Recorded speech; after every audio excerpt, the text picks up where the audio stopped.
सर्वश्रुते शिरोरत्न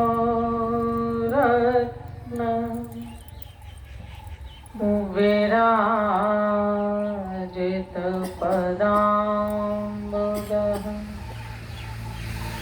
वेदान्ताम्बुजसूर्यो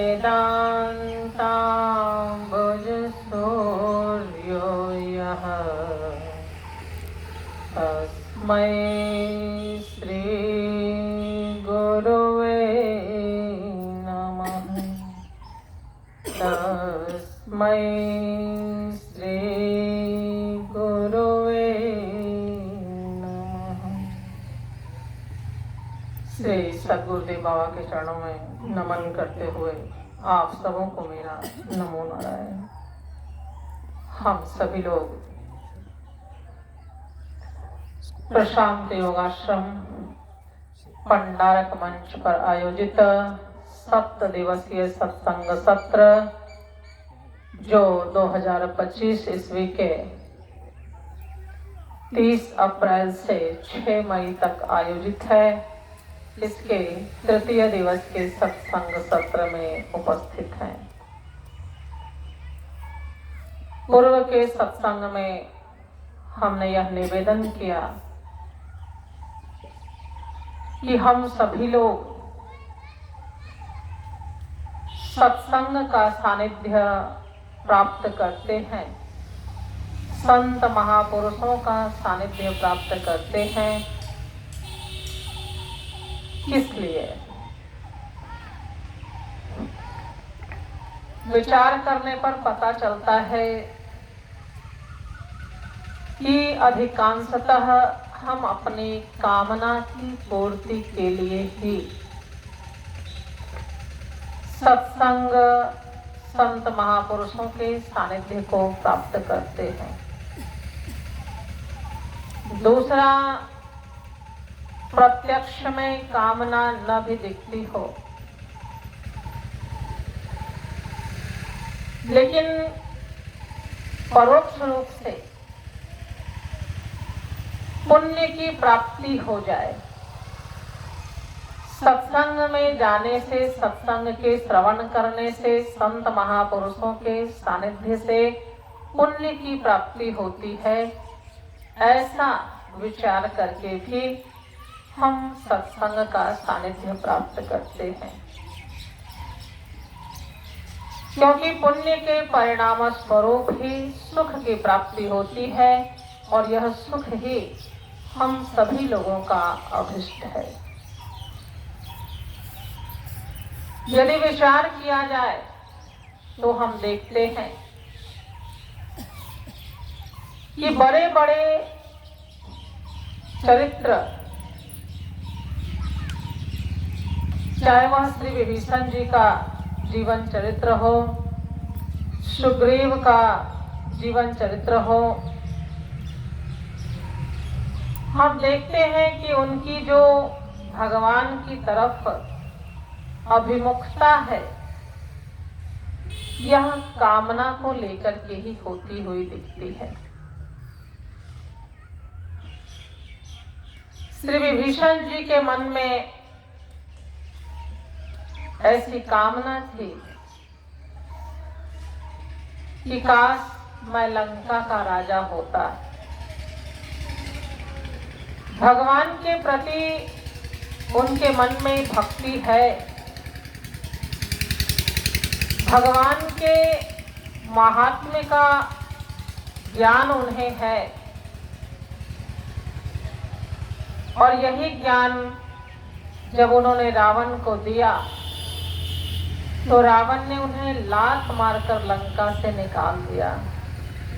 जब रावण ने लात मारा श्री विभीषण जी को, तभी उनके मन में ऐसी कामना उद्दीप्त हुई, यदि मैं लंका का राजा होता तो आज मुझे ये दिन देखना नहीं पड़ता। इसलिए जब कुंभकर्ण से श्री विभीषण जी की मुलाकात होती है, तब श्री विभीषण जी कहते हैं, तात लात रावण मोहि मारा। मैं भगवान की ओर कब गया जब रावण ने मुझे लात मारकर निकाल दिया और ऐसा निष्कासित होने पर उन्होंने भगवान की शरणागति प्राप्त की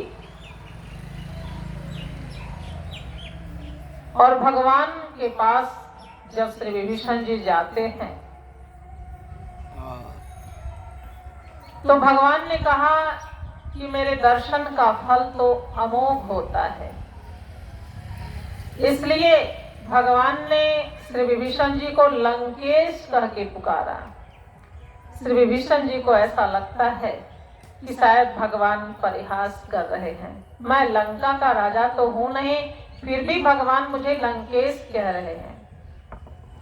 तो हमारा शास्त्र कहता है, महापुरुष कहते हैं कि जब कोई महापुरुष, भगवान, आचार्य इत्यादि जो हम नहीं हैं या जो परिस्थिति हमारे सामने नहीं है, फिर भी ऐसा यदि उनके मुख से उच्चारित होता है तो वह भविष्यत वृत्ति से या तो ऐसा होने वाला होता है या होना निश्चित होता है, तभी उनके मुखारविंद से ऐसी वाणी निकलती है।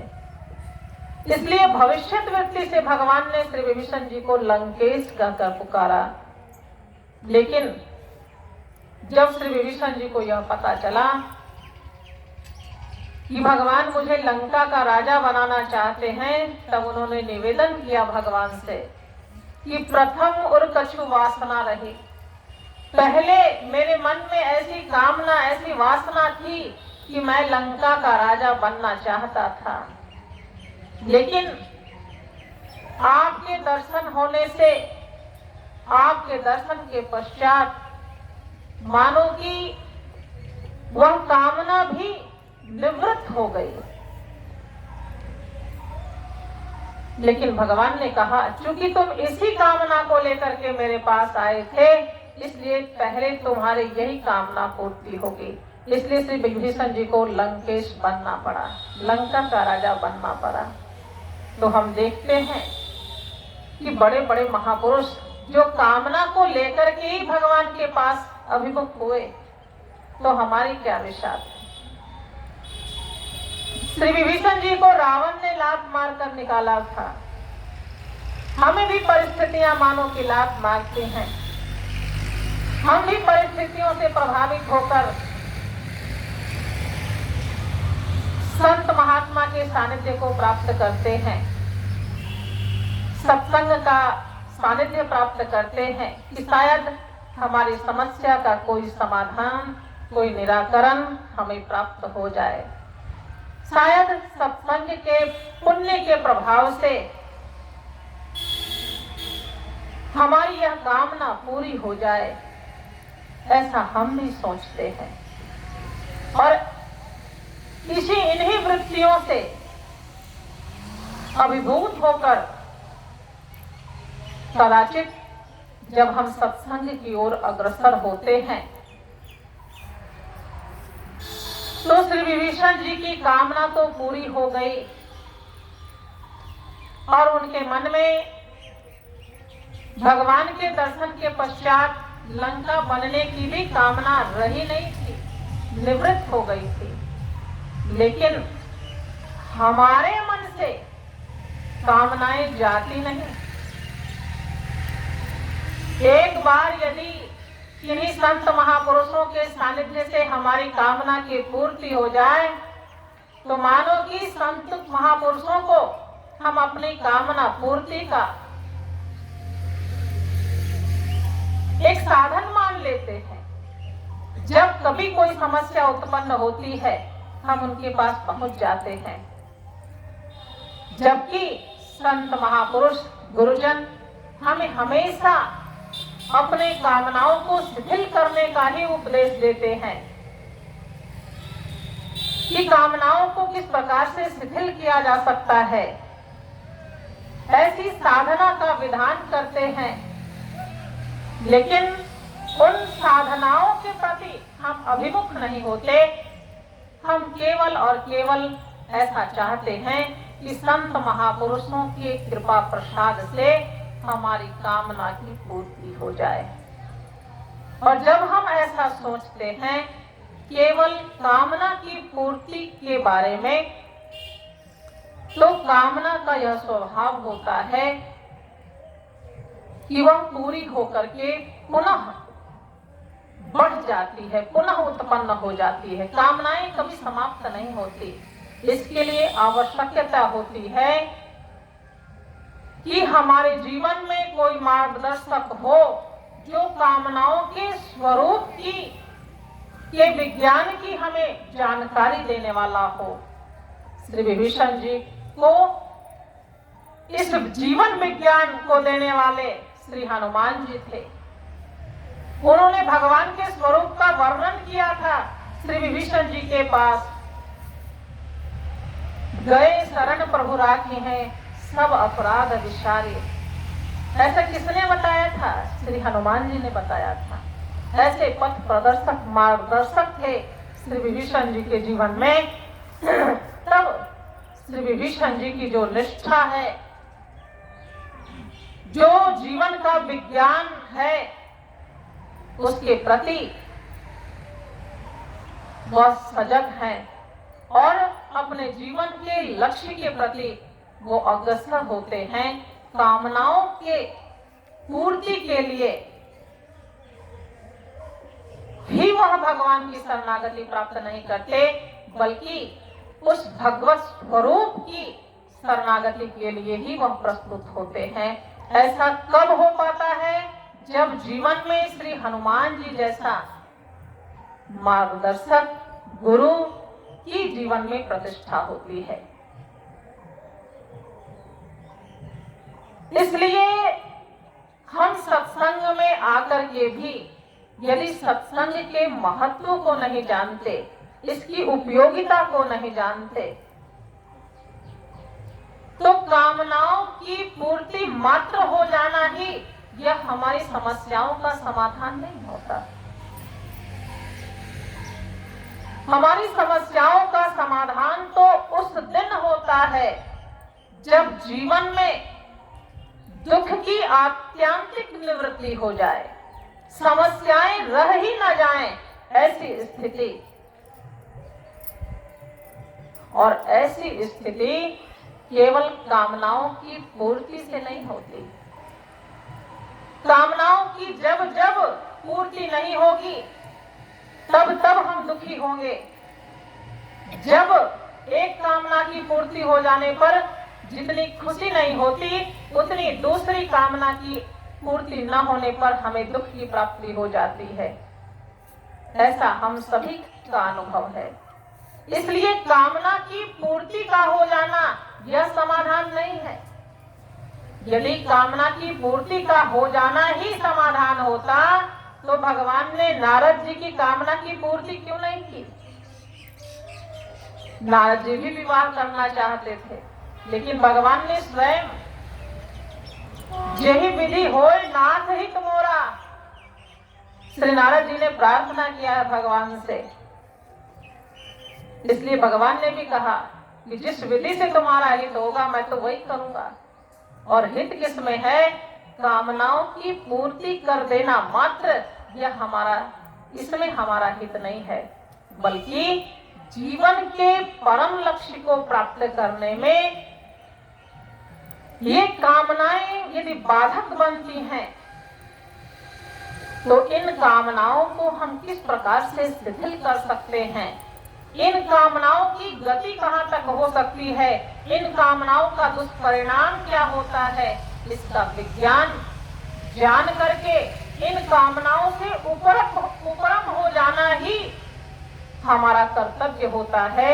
और यह विज्ञान तो केवल और केवल गुरु ही दे सकते हैं, भगवान ही दे सकते हैं। इसलिए नारद जी की कामना की पूर्ति न करके भगवान ने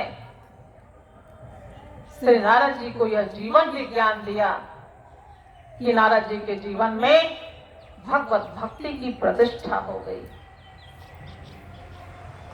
एक एक कामना की पूर्ति करना यह ऐसा ही है मानो हम मिठाई के दुकान पर जाएं और केवल दोने को खरीद कर ले आएं। यदि हम मिठाई को खरीद लेंगे तो मिठाई के साथ दुकानदार उस मिठाई को जिस पात्र में देगा वह दोना भी स्वतः ही हमें प्राप्त हो जाता है, वह डब्बा भी हमें स्वतः ही प्राप्त हो जाता है। हमारे महापुरुष कहते हैं सुख स्वरूप परमात्मा की प्राप्ति कर लेने पर हम जिन कामनाओं की पूर्ति से सुख को प्राप्त करना चाहते हैं, जब हम सुख स्वरूप परमात्मा की प्राप्ति कर लेते हैं तो चूंकि परमात्मा सुख स्वरूप है, इसलिए उनकी प्राप्ति होने पर कोई कामना रहती ही नहीं, सारी कामनाओं की निवृत्ति हो जाती है।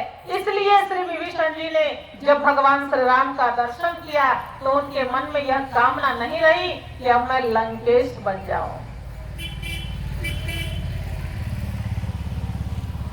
इसलिए आवश्यकता होती है कि हम अपने जीवन विज्ञान को जानें, कामनाओं के स्वरूप को समझें और उससे किस प्रकार से उपरम हुआ जा सकता है, किस प्रकार से कामनाओं के बंधन से व्यक्ति छूट सकता है। इस समस्या का समाधान, इसका निराकरण, इस विज्ञान को हम जाने और यह विज्ञान केवल और केवल शास्त्र एवं सद्गुरु के सानिध्य से ही हमें प्राप्त होता है। इसलिए सत्संग का सानिध्य यदि हम प्राप्त करते हैं, संत महापुरुषों के सानिध्य को यदि हम प्राप्त करते हैं, तो जिज्ञासा पूर्वक, श्रद्धा पूर्वक इस विज्ञान को जानना चाहिए कि किस प्रकार से समस्त कामनाओं की निवृत्ति की जा सकती है। यही जीवन का उत्कृष्ट लक्ष्य होना चाहिए कि कामनाओं की पूर्ति हो जाए, ऐसा नहीं, हम इन कामनाओं के बंधन से कैसे छूट सकें, यह हमारा प्रयोजन होना चाहिए। तब सही मायने में हम सत्संग के लाभ को प्राप्त कर पाते हैं। इन्हीं शब्दों के साथ मैं अपनी वाणी को विराम देती हूँ। श्री सद्गुरुदेव बाबा के चरणों में नमन करते हुए आप सबों को मेरा नमो नारायण।